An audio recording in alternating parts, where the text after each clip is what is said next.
C'est presque une pause dans le mercato qui se termine ce mardi à 23h. Le PSG affronte Reims ce dimanche à 20h45 au Parc des Princes. C'est la 20e journée de Ligue 1. On attaque cette deuxième partie de saison. Il va falloir garder la première place, être champion. Nous, on va voir pour ce match le groupe parisien, l'équipe parisienne possible et nos pronostics. Pour ça, je suis bien sûr avec le plus grand plaisir au monde, avec l'inépuisable Arthur. Est-ce que ça va? Salut Nico, ça va, ouais. Un match toutes les semaines, c'est un peu trop éloigné entre deux matchs, donc Bah ça fait oui, du bien. c'était terrible, c'était long. Presque l'impression qu'on était de retour sur une trêve, mais non, vous en faites pas. Là, il y a un match et après, on respire plus. On a un match tous les 3 4 jours, des belles affiches et ça commence avec Reims. Attention à Reims, sans spoiler mon pronostic. Ne pas les, pas les prendre de haut. J'ai pas réussi à tenir. Voilà, on va se lancer sur tout ça, le groupe, l'équipe, les pronostics. Avant ça, n'oubliez pas le petit j'aime pour fêter le fait presque qu'il y a un retour, je trouve, d'un match du PSG. En plus, avant, c'était Pays de Cassel, Riyad. Voilà, c'était presque une pause. Donc là, c'est le plaisir, c'est la Ligue 1. Et puis, bien sûr, abonnez-vous. On active la cloche pour ne rien manquer de nos vidéos. C'est parti pour ce PSG Reims et on commence avec le groupe parisien, avec, on va dire, 3 mauvaises nouvelles. Même si on a deux, on s'avère. Mukile et Kimpembe ne sont toujours pas de retour. Faudra attendre. Kimpembe est plus proche de la reprise. Normalement, il retrouve le groupe, on va dire, prochaine semaine, peut-être un peu après pour ce qui est de jouer un match. Mukele, faut encore patienter. Et la mauvaise surprise, c'est que Nuno Mendes n'est pas non plus dans le groupe. Il n'y a pas eu de communication officielle encore à ce sujet. D'après l'équipe, c'est une simple précaution, donc pas de rechute, pas de longue absence. Mais quand même, je trouve une petite inquiétude. Pourquoi est-ce qu'il a besoin d'une précaution après avoir eu une semaine pour préparer le match? Voilà, on espère qu'il y aura rien de grave, mais bon, il y a quand même du positif. Je sais que ça fera plaisir à Arthur, beaucoup moins à Daniel Riolo, mais en même temps Riolo, voilà. Marco Verratti est de retour au PSG, ça faisait longtemps, ça faisait trop longtemps qu'on l'avait pas vu. Galtier a confirmé, hein, il était bien dans le groupe, il est prêt, les sensations sont bonnes, il sera peut-être titulaire, on va voir l'équipe d'Arthur, on verra l'équipe officielle. Mais en tout cas, l'Italien est bien là, et je laisse Arthur faire son équipe avec tout ça. Oui, déjà, d'abord, toi qui suis un peu plus le mercato, c'est pas l'échange avec Rongier, c'est pour tout de suite ou Verratti-Rongier? Alors, Parce que il faut y moi, penser en tout cas. comme il est nul, Verratti, du coup, je pense qu'il Ah faudrait oui, peut-être l'échanger contre Valentin Rongier, puis qu'il est meilleur. Bon, est-ce après, qu'on peut voilà. pas faire un paquet avec Guendouzi pour avoir une grosse équipe? Ouais, bah, déjà pour avoir mieux que Verratti, parce que de toute façon, Verratti, c'est presque un des plus nuls de Ligue 1, normalement. Donc voilà. Donc, Oui, je vais faire mon oui, oui, équipe, oui. alors, du coup, j'espère pour Daniel Riolo qu'il n'y a pas Verratti dedans, sinon, on va se faire découper de footix, Aïe. ça se faire insulter de footix. Donc du coup, bah, gardien Donnarumma, gardien de Ligue 1, pour dans l'esprit de Galtier. Ensuite, Hakimi à droite. De toute façon, il n'y a pas vraiment le choix, il y a Pembele, mais on a vu qu'il n'était pas encore assez dedans. Bernat, vu que Nuno Mendes n'est pas là, sera à gauche et défense centrale. C'est compliqué parce que évidemment, il y a toujours Danilo qui trotte dans un coin de ma tête quand on parle de Mm. défense. Mais bon, on va faire aussi un peu dans l'esprit de ce que Galtier veut faire, préparer le match du Bayern. Et je pense que pour le match du Bayern, sauf si Milan Skriniar arrive, mais ça, c'est pas encore totalement fait. Je dirais Ramos, Marquinhos pour ce match contre Reims. Ça fera très très bien l'affaire. Au milieu de terrain, donc milieu à 3, Renato Sanchez qui est de retour, faut qu'il enchaîne. Verratti, je le mettrai titulaire même s'il Oula. devrait, à mon avis, sortir à la 60e, 65e minute. Voilà, il va pas faire non plus tout le match, faut reprendre en douceur. Mais lui, je le vois bien commencer le match, il est bon dans les débuts de match, il est bon dans ses retours de blessure, donc du coup, le mettre tout de suite, c'est pas mal avec Vitinha. Vitinha, donc le milieu à 3, Renato pour voilà commencer un petit peu à prendre un peu de rythme et à l'attaque, pas. La MNM, enfin, à moins que, bon, tu vas Oui. peut-être me dire, peut-être que tu vois un Ekitike ou un Garbi titulaire Non. à la place de, moi, je vois Galtier qui veut en faire enchaîner ses stars et qui veut leur donner du rythme toutes les trois ensemble. Donc pour moi, les trois seront présents contre Reims. Oui, voilà, parce qu'on a un grand marathon, comme on disait dans l'intro, le PSG va enchaîner les matchs, ce sera peut-être plus dur de faire les compos, mais là c'est un peu le début de ce grand marathon, donc la logique c'est de mettre, on va dire, l'équipe type la meilleure possible, engranger de la confiance, des points, parce que mine de rien, l'avance en Ligue 1 elle a bien fondu, faut avancer plus possible. Galtier l'a pas mal affirmé que oui, il faudra gérer l'effectif, il faudra aussi gagner. Donc pour la MNM, oui, je vois pas de surprise, mais si en plus il s'est reposé en Coupe de France, à part faire une folie, sortir. Bah, Mbappé, on sait qu'il sortira pas, mais Neymar, mais même lui, voilà, je comprendrais pas trop. Faut qu'ils prennent du rythme, faut qu'ils aient de la confiance ensemble, voilà, faut qu'ils mettent des buts, donc ils vont jouer. Au goal, pas de suspense. La défense, je suis d'accord avec toi, il y a, voilà, Danilo qui mériterait sans doute parce qu'il a souvent été bon, mais à la base, les joueurs de métier, c'est Ramos, Marquinhos, en plus, c'est un peu des piliers de l'effectif. C'est dur de les sortir, même si, on le dit souvent, presque chaque semaine, il faut oser, entre guillemets, sortir des joueurs s'ils sont pas performants. On va dire qu'ils ont eu le temps de travailler, que toute l'équipe a eu le temps de travailler. Collectivement, si on est plus fort, bah, la défense centrale sera aussi plus sereine. Donc voilà, c'est le moment de lancer ce cycle avec la défense qui reprend la confiance. Pour moi, c'est voilà, Si là, ça marche pas, faudra tourner, mais là, c'est le match, voilà, Ramos, Marquinhos, on continue, Hakimi et Bernat, bah, pas beaucoup de choix. J'aime beaucoup le milieu de terrain. J'ai cru, je crois toujours un peu en Fabian Ruiz. J'ai beaucoup aimé ses premiers matchs, mais en ce moment, voilà, c'est compliqué, donc pas de raison particulière de le mettre sur le terrain.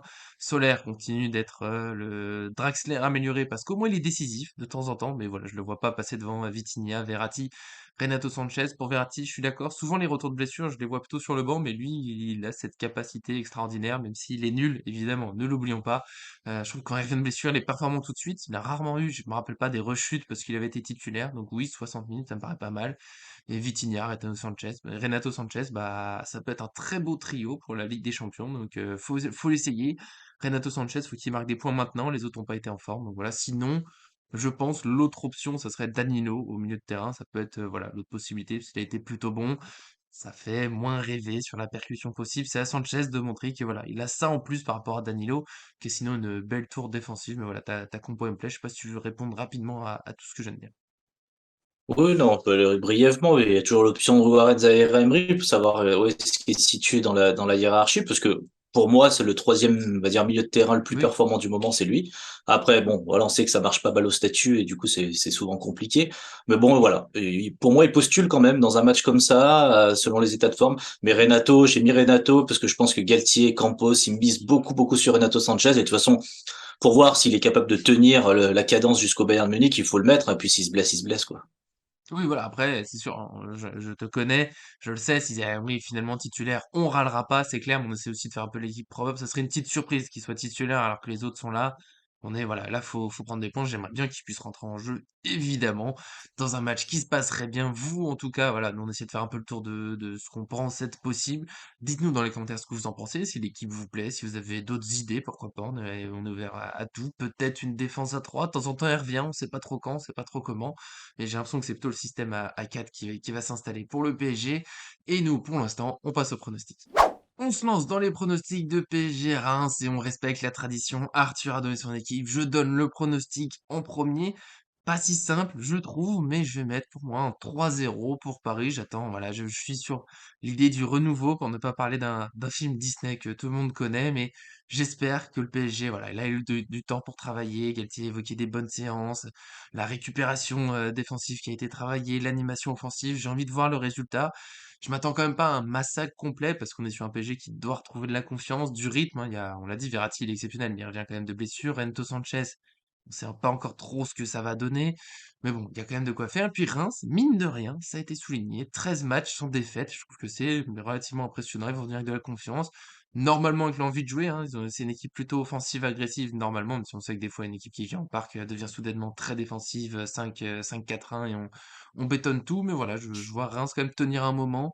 Le PSG, normalement, a les moyens de gagner. Je vois pas beaucoup plus que 3-0 parce que bah, on n'a pas eu ces super matchs récemment qui finissent en 6-0. Enfin, si, il y a eu Pays de Cassel, mais c'est autre chose.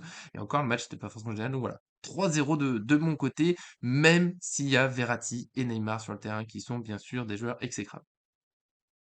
Bon, bah écoute, non, mais bon, je valide ton 3-0, hein, c'est normal, t'es un petit peu, tu doutes un peu de ce Chafouin. PSG-là. Après, je voulais juste refaire un point, parce que du coup, je viens de voir que Oui, 3 menait contre ouais. Lens 1-0. Donc, comme quoi, il y a Oula. peut-être le syndrome PSG. C'est bien beau d'aller gagner le PSG, mais il faut peut-être aller gagner 3. C'est comme ça qu'on gagne peut-être les championnats aussi. Et puis, bah, ce soir, il y a aussi Marseille-Monaco. Donc, du coup, pour la place, enfin, pour la deuxième place, ça va être aussi un beau combat. Donc, Paris pourrait très C'est bien clair. s'en sortir ce week-end aussi.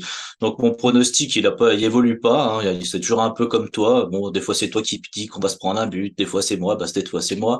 Donc ça fera 4-1 à mon sens pour plusieurs raisons. C'est que le PSG bah, encaisse déjà beaucoup de buts, donc je suis plus étonné s'ils encaissent un but, mais s'ils auraient 3-0, je suis bien content aussi, hein, s'ils en encaissent pas. Et pourquoi 4? Parce qu'en fait, mine de rien, on a beaucoup critiqué le PSG de ce début janvier qui n'était pas prêt, qui avait vraiment des joueurs Mhm. et qui avaient pas trop la tête, il y avait des joueurs physiquement ça allait pas.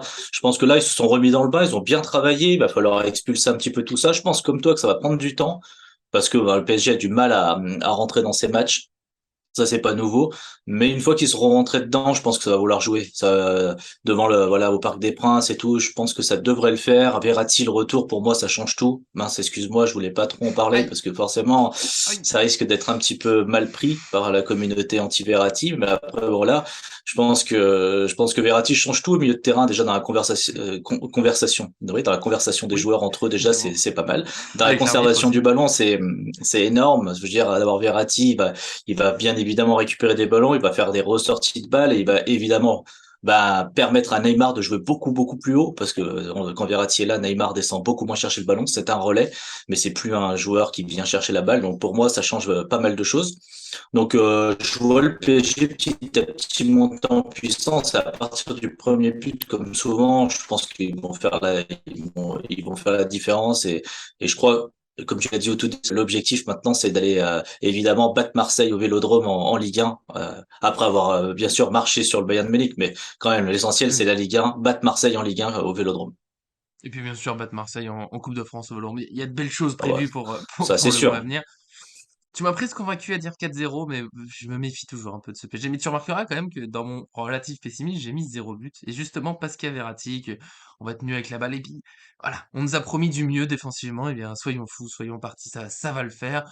En tout cas, encore une fois, vous aussi, donnez vos pronostics. Est-ce que vous pensez plutôt team Nicolas, moins de buts, mais moins de buts encaissés aussi, plus team Arthur avec beaucoup de buts ou carrément encore plus de buts, beaucoup moins de buts. Voilà, nous, ça nous fait toujours plaisir d'attendre les matchs avec vous. En tout cas, on se retrouvera pour le débrief lundi. On espère ne pas être chafouin, avoir eu du bout de football. Bien sûr, j'espère me tromper et qu'il y aura 7-0 pour le PSG, mais tant mieux, ça ferait plaisir.